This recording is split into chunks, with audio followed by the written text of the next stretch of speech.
Ikaw ay aking didiligan. Didiligan ng pagmamahal. At dahil dyan, balik Chinitox na tayo, mahal. Usapang pag-ibig mula sa chinito ng buhay mo. At di ba nga, sabi ko, bibigyan kita ng 3 stages ng panliligaw. O recap na tayo, mahal, ha. Sabi ko kanina, ang unang stage ng ligawan ay kilatisan at banatan.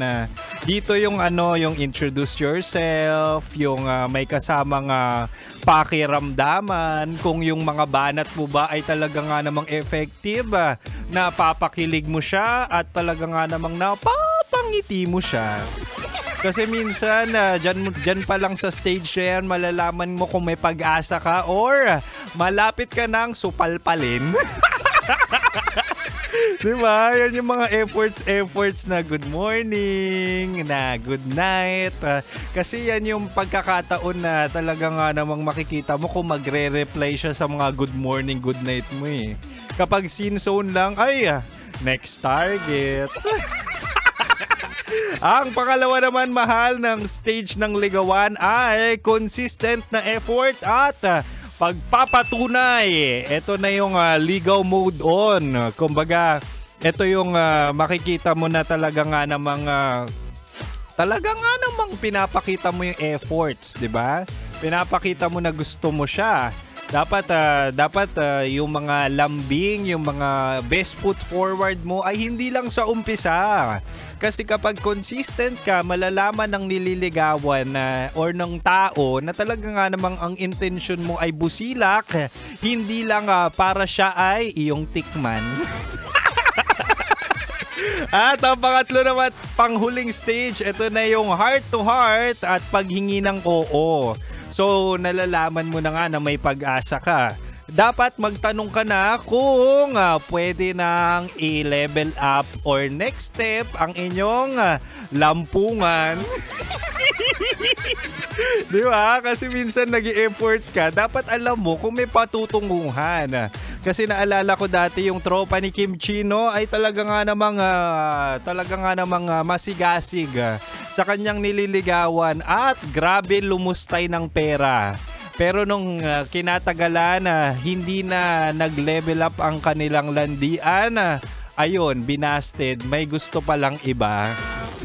Yan, marami rin ganyan eh. Minsan yung face card, talagang alam nila na mayaman. Sige, pahahabulin hanggang sa ikaw ay maging baka. Bakit baka? Kasi ikaw ay ginatasan.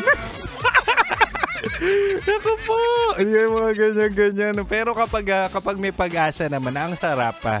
Ang sarap kapag nabigyan ka ng matamis na oo. At naalala ko, ito share ko lang since usapang ligawan naman, si Kim Chino, nanliligaw yan sa taong nagkakakrush sa kanya. So ako po ay talagang nililigawan ko yung sureball ako. Dapat gusto muna ako nung tao, tapos check ko kung pasok sa standards ko. Yan, liligawan kita, ayokong nababasted. Kaya kapag ako nagkaapo, iho, ang lolo mo never nabasted. Ito, oo. Pagmamalaki ko yun. Naku, talaga nga naman. No? Di ba, mahal, exciting ang magpaligaw at manligaw. Kaya try mo namang suyuin muna bago mo sisirin.